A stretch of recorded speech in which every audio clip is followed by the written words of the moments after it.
Your Dell Precision Laptop powers on but the display stays black?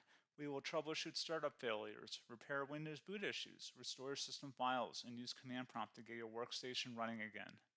A lot of errors pertain to this problem, and we're going to go ahead and jump into what should hopefully be a pretty straightforward process, guys. And we're going to go ahead and jump right into it. So first thing I'd recommend doing would be to actually go ahead and boot to the troubleshooting utility on Windows 11. So if you do a hard power off 3 times in a row, Windows should automatically attempt to launch the startup prepare utility.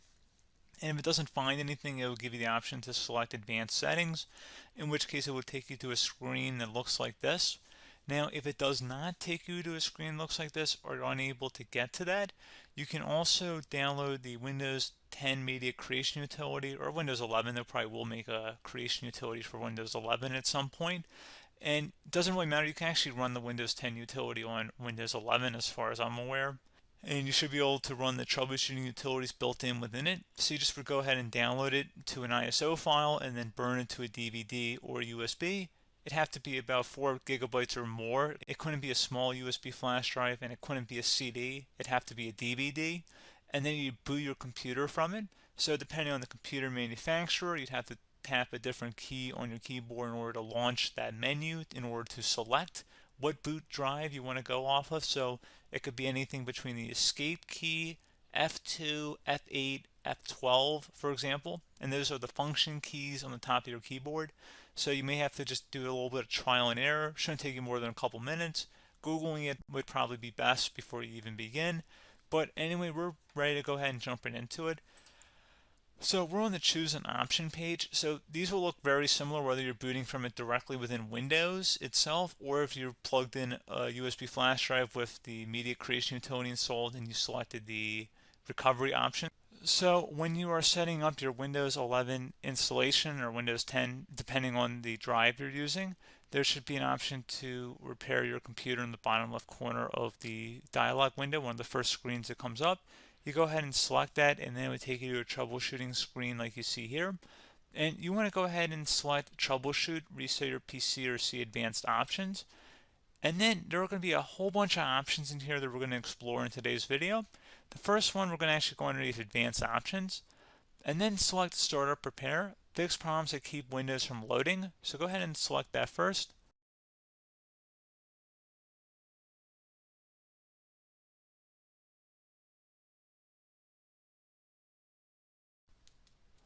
Okay, so you can see it could not repair our PC. That was our first option we could try. Something else, if we go back into advanced options here and then select troubleshoot, we're going to go underneath advanced options again. You can go ahead and actually access safe mode by selecting startup settings.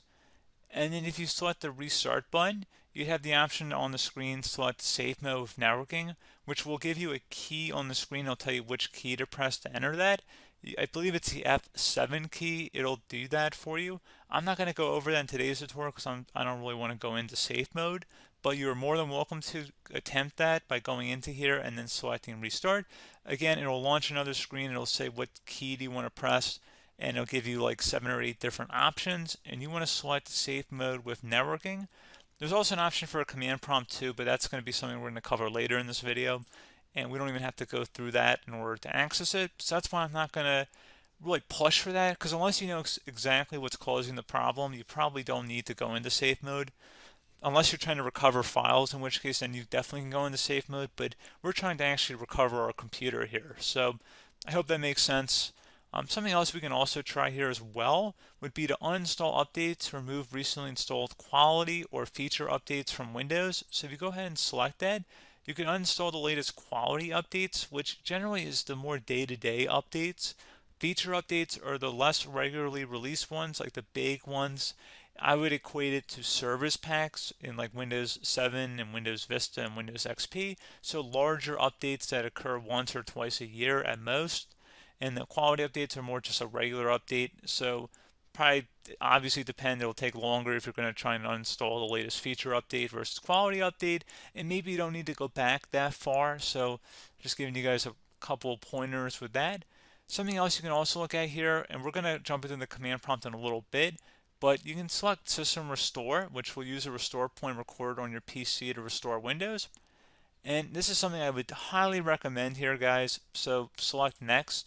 Assuming you have a restore point saved on your computer, you go ahead and select the most recently created one, and you'll select next, and then you'll select the drive. You shouldn't actually have to select the drive. You can scan for affected programs, but we're going to keep it all default here, and then we're going to select finish. So once started, system restore cannot be interrupted. Do you want to continue? I think we're going to select yes. I don't think we have anything better to do on our computer right now, so just give it a moment here to initialize. It will take a couple minutes to run, obviously depending on how large your hard drive is and how much is saved on the system restore point. So just give it a couple minutes here.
Okay, so you can see the system has been restored successfully. We're going to go over a couple different methods addition to that if that did not work. So I'm just going to pause the video and we're going to start back on the recovery screen that we started with. Okay, so a couple other things we can try here too. If you go back into troubleshoot, you can select reset your PC, while you choose to keep or remove your personal files and then reinstalls Windows. You can select to keep my files, which will remove apps and settings but keeps your personal files. You can also select remove everything, which will remove all of your personal files, apps, and settings. So this is more of a factory reset, the second option here. First option, it should not delete all of your personal files. However, it will pretty much clear most of your programs. And keep in mind, there's no guarantee that your information, number one, is even still available and easily recoverable on your computer to the point that you actually would be able to recover anything. And the second point is that there's always a chance that it won't actually recover and it will just do a factory reset anyway. So there's no guarantee that actually would keep your files anyway. So I would recommend trying to get a recovery tool and backing that up first before selecting it anyway. But again, those are a couple different options. And then something else you can try here, if you go back to the choose an option. Another option, if you go underneath choose an option and select troubleshoot, advanced options, and now select where it says command prompt. Okay, so the first thing we should do is type our main hard drive here. In most cases, it should be the C drive. So you just do a C colon and then hit enter on your keyboard. So once you're underneath the C drive, we're going to type in dir and then hit enter on your keyboard. It should have program files, users, and Windows all in there. That's how you know you're in the right directory.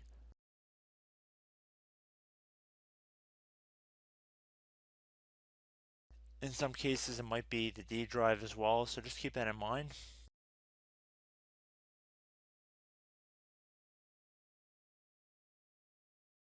Next thing we're going to do is type in cd space / Windows / system 32 / config, and then you're going to hit enter on your keyboard.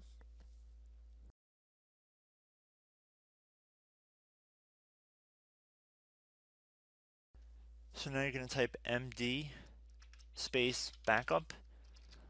If you've seen other tutorials, it might also say to put down md backup. That's because the backup name is pretty common when you want to back something up. So you can name this whatever you want, doesn't have to be backup. So if you've already made a backup folder in the past, you could do backup 1, for example. So once you're done setting the name you want the backup to be called, hit enter on your keyboard again.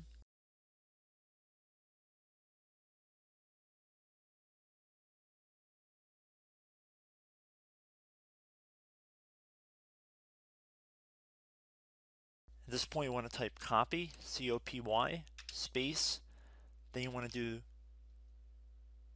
the star symbol above the 8 key, then do a period or a dot, whatever you want to call it, then another star sign, and then another space, and then type backup, and then hit enter on your keyboard.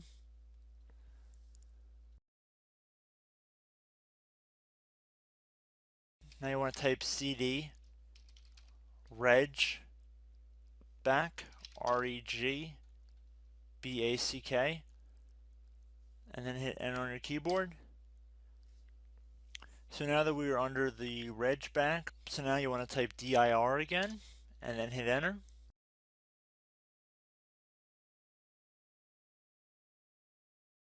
So now at this point we're going to type copy again. So copy, space, star sign, dot, another star sign, space, and then 2 dots. So we're going to type copy, space, star sign, dot, sign, star sign, dot, dot, and then hit enter on your keyboard again. So for overwrite, you want to overwrite all. So type A on your keyboard, so capital A, and then hit enter on your keyboard.